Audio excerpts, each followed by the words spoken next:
but that's not going to help us too much in a terrorist attack. Plus, dropping in on the big conversation, we hear from the former para who had tough words for Tony Blair. The only dialogue you should be having is at the International Criminal Court in The Hague. Right. Theatreland rip-off. We expose the scandal of West End ticket prices. And art. You know what you like, but can you afford it? Well, tonight you can, and we'll show you how.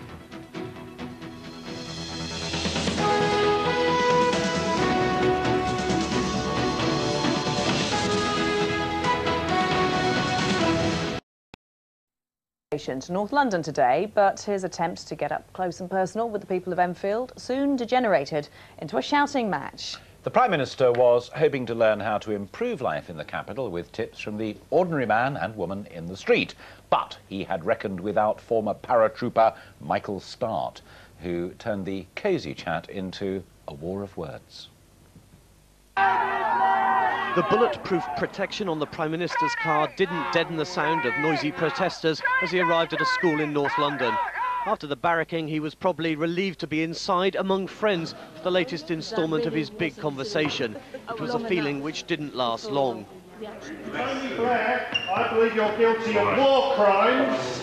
Dialogue with you is immoral. It's an insult to the thousands who've died in Iraq and to the thousands more who will be killed worldwide because of the chaos you have caused. His name was Michael Start, a retired fireman invited to take part after applying on the internet. It's immoral to talk with that man, a war criminal, a war criminal. And that was the end of Mr. Start's contribution. His invitation was revoked. It wasn't enough to silence him. It's a disaster. But a Labour Party spin doctor didn't hesitate to engage the long arm of the law. Why are you taking him away?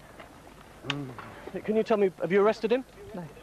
Back inside, the big shout had returned to the big conversation. Mr. Start's fellow delegates weren't impressed with his manners. And I think he was actually quite out of order in what he said to the Prime Minister. So. I think people thought that it was very rude. Labour Party officials will be furious at what happened in here for one reason. Events involving the Prime Minister are incredibly tightly controlled, and on this occasion, they lost control. Mr. Start from Finchley was invalided out of the fire service with a back injury after falling during a blaze. He's also a former member of the Territorial Army Parachute Regiment.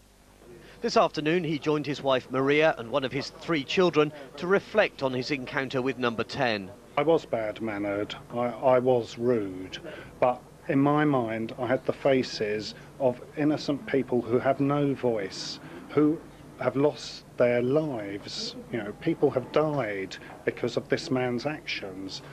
I was very worried that terrible things would happen to Michael if he stood up and said his piece, but he did it and I'm really proud of him. Tonight, Michael Start said he had no regrets. He's unlikely to be asked to take part in the big conversation again. Simon Harris, London Tonight, Enfield. Now, it's a name that conjures up the golden age of Steve.